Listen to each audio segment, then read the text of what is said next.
Hello, it's so nice to see so many people here. Governor Inslee, thank you for joining us. I'm really excited to speak with you. I think here in Washington State, we have to start with the Climate Commitment Act. And this is your 2021 law that sets up the state's carbon auctions, reinvests that revenue in other climate-related programs, and a possible repeal will be before voters in Washington State in November. You've described that as a costly mistake for the state. What happens if this law and all of these programs just go away? Well, it's not a costly mistake. It is a cataclysmic loss, and we do not intend to lose. And by the way, I want to welcome everybody to the state of Washington, the most innovative state in the most beautiful country and the most wonderful planet in the solar system. So welcome. You are in the right place.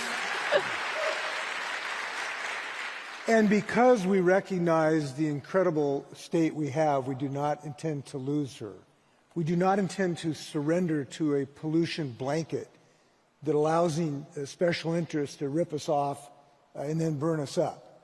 And so we have an incredible tool against that pollution blanket, which is the Climate Commitment Act.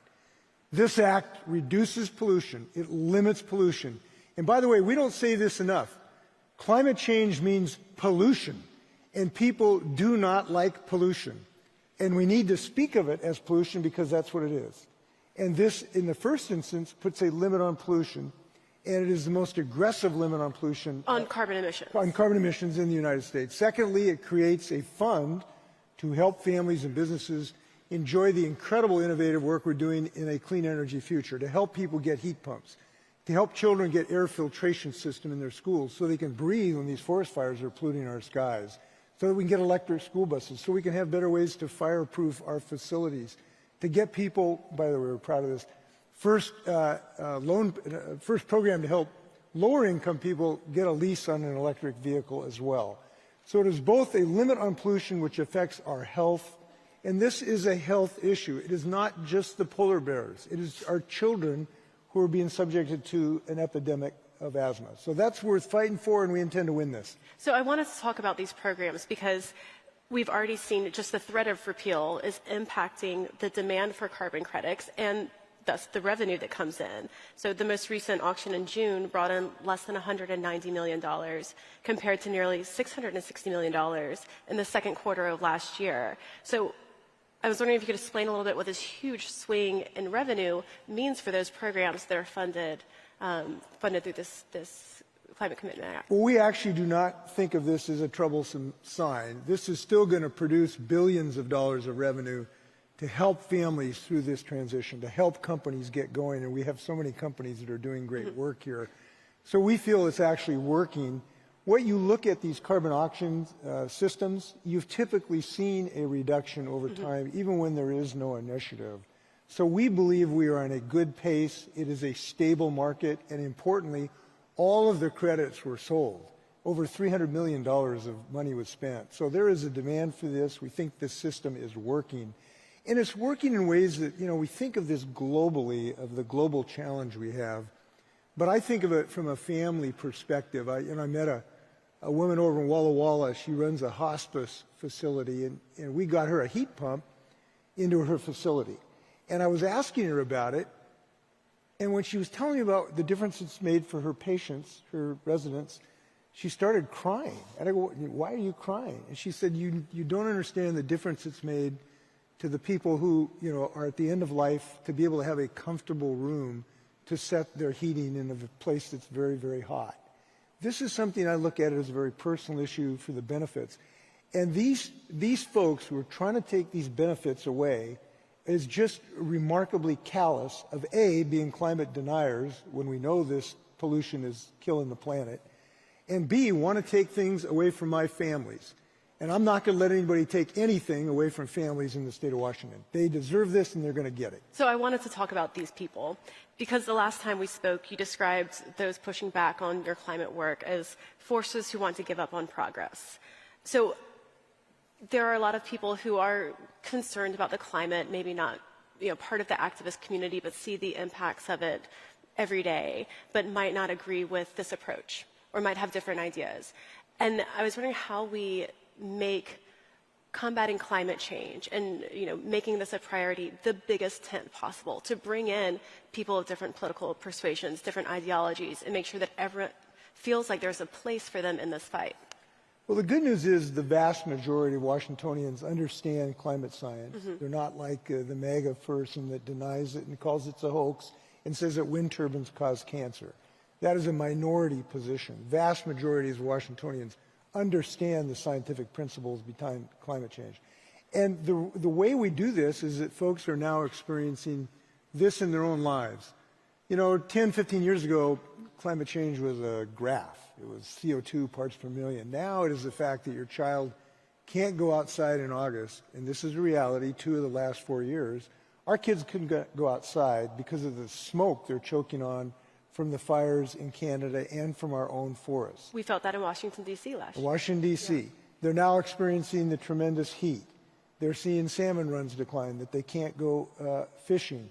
They're now experiencing this in a real world. So people are demanding, and we should respond to give them solutions to this problem. Now, the other thing is, and I'm going to talk about the moral aspect of this, but the economic aspect too, they are now experiencing the benefits of this economically. They're getting heat pumps. They're getting help for electric school buses. They're getting help for air filtration systems at our schools. They're getting all of this assistance, and they're getting jobs. This is the greatest job-creating opportunity we have. I can't throw a rock without hitting a clean energy company and the jobs that have been created. So they have a take-home, where you take-home pay associated with this innovation. And the innovation in our state is really leading the nation, frankly, on the things we're doing. The advanced battery manufacturing, 2 plants, most advanced silicon anode batteries in the world are in Moses Lake, Washington. We're making aerospace fuel out of carbon dioxide and water in Moses Lake, Washington at the 12 company. You just can't overstate the amount of job creation that's going on. So this is a pocketbook issue with folks. But when you ask, how are we going to get folks to buy into this? Because basically we all share something, which is a sense of morality. This is a moral issue. It is not just an economic one. It is a moral issue because it is a commitment to our children. And everybody shares that, regardless, in some deep way, to want to take care of their kids. And I believe we need to talk this more, that this is a moral cause, not just an economic one. And the kids get it. The kids certainly get it. Well, I'll tell you, you go to a 7th grade class and you ask them who believes there's climate change, and 95% of the hands go up, and who believes we should do something about it, and 96% go up. So does my math add up there? I'm not really Don't worry sure, about it. Anyway, yeah, the kids get it, and they're the ones who are going to be living with it, right? And this is personally how I look at this. It's why I'm so passionate about that. Trudy and I have 6 grandkids. They've been officially declared the cutest grandkids in Washington State. My parents might disagree, but... And, are they going to be able to ski? You just had some athletes here talking about ski. Are they going to be able to ski in the Cascade Mountains? Well, that's very much in doubt right now. Are they going to be able to have their kids go out and not breathe forest fire smoke in August? That's in doubt. We've lost 40% of the volume of ice on Mount Rainier during my lifetime. Imagine to project at the end of their lifetime. I looked out my window this morning, and I was reminded all of the kelp around Bainbridge Island has disappeared, dead. Climate change has killed something that has been endemic, these beautiful kelp forests that were previously in Puget Sound. So this is a moral issue, and that's what's going to unite us ultimately. So you were the one that brought up former President Trump, and I wanted to ask about the stakes for November. Obviously, there's going to be a race to elect your successor here in Washington State, but you've also served in Washington in the House of Representatives, and with the House, the Senate, the White House in play in November, there's been a lot of talk about that over the past 2 days here. But if you could just briefly describe in your own words how you see the stakes for the country in November.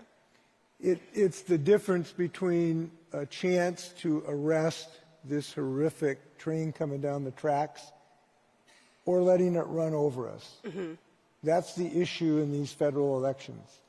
And I don't overstate this. Look, we've had some real progress on the federal level. The Inflation Reduction Act has meant so much by creating this new innovation science. We're seeing the impact in our state with job creation. It's been a wonderful tool. So we've had some really tremendous momentum. But we know that if the election goes with the climate deniers, that'll stop. That'll come to an absolute stop. And I hate to say that, but that is the reality. And it's very sad to say that. I wish we had two parties working on this. It deserves to have both parties working on this, but unfortunately there's only one at the moment. So at the moment, the only safe place, frankly, for a Republican is out of office. And I will say that. That's what I believe. That's what I believe. Given all that. What's that?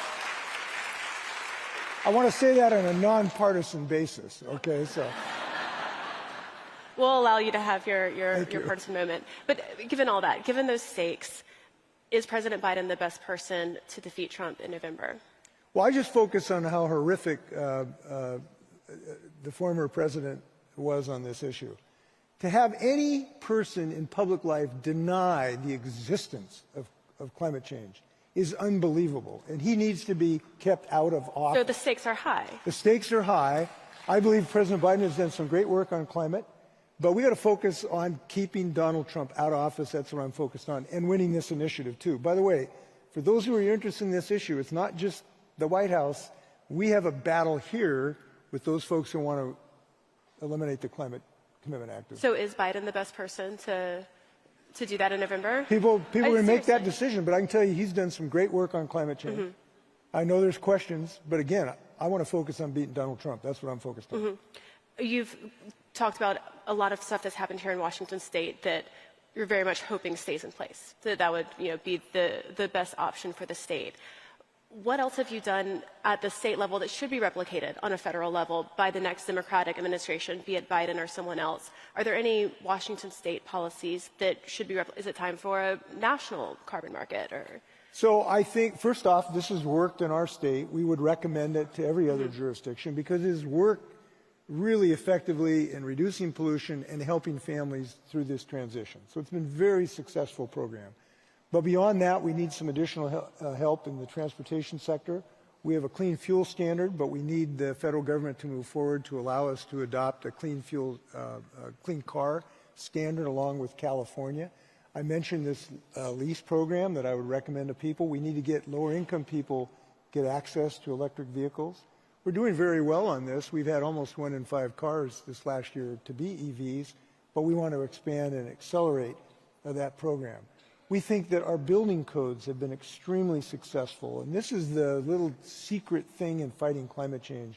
We need to keep wasting energy heating and cooling our homes and offices, and we have, I think, fair to say, the best building codes so that we bring efficiency.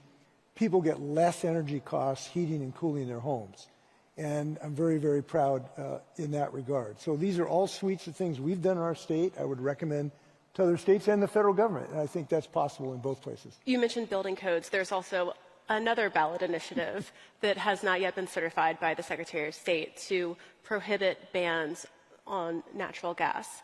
Do you see this in kind of the same level of concern as the CCA repeal, or is it more about watching the strategy potentially be successful in rolling back some of the climate initiatives that you've done here in Washington?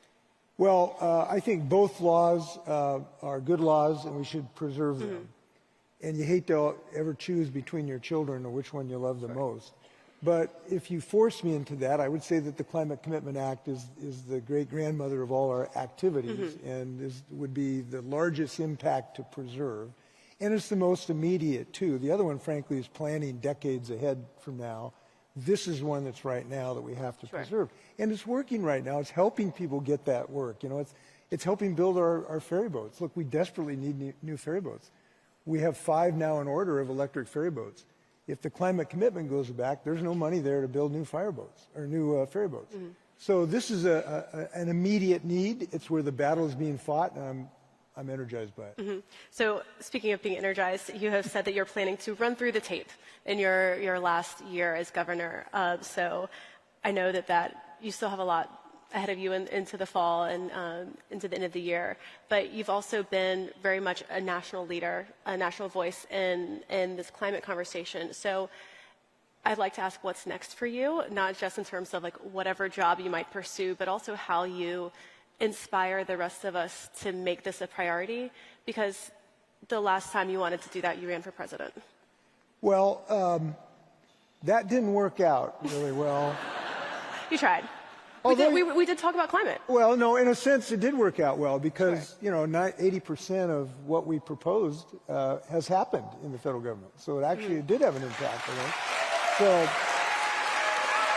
So that was a beneficial thing for all of us. I will be involved in this passion that we have, Trudy and I have, of giving our grandchildren a shot in life. That's what this is all about. And I will be involved in spreading optimism about the clean energy fight and helping effectuate it in some sense. I don't know in what vehicle yet. We will see in what vehicle, but I will be in this fight until they lay me down. Because we live in a very special moment. And I've made this argument. I'm not sure anybody agrees with it or not. But if you look at the whole scope of human history, there is no group of people that are more consequential for the whole species through time. There's been world wars, there's been bubonic plague, they've all these other things. But we live in the most consequential moment of human history because our ability to tame climate change is the one that will set the course for millennia. And we have to win this. And the reason I say this is that, with all of our frustrations about this issue, it's a great time to be alive because we have something that we can do that's very meaningful, and we can win this. And by the way, there's a reason for optimism. Look, we've increased our solar by 400% in the last 5 years, wind by 45%. The price of solar energy has come down 90%. The day before yesterday, I went to 2 fusion companies which have promised that might give us fusion energy coming right out of Washington State, zero waste, infinite energy. So there is cause for optimism on this. We are accelerating our progress dramatically. It's just that we got to pick up the pace. Mm-hmm. So what we need to know is that we're capable of doing these things. It's just we need to do them faster. In the face of this collective challenge, is that, in a time of division, is that collective challenge kind of the unifying call that we all need? Is it which? I'm sorry? Kind of a unifying call that, especially as the younger generation, the 7th graders that you're talking about, age into being the next realm of leaders, how do we make sure that kind of unity of purpose stays with them? Well, I think by appealing to people where they live and what they care about. If you have children, you might want to do something to give them a future. If you have grandchildren, nieces, nephews, or you just have a neighbor, it's the same thing.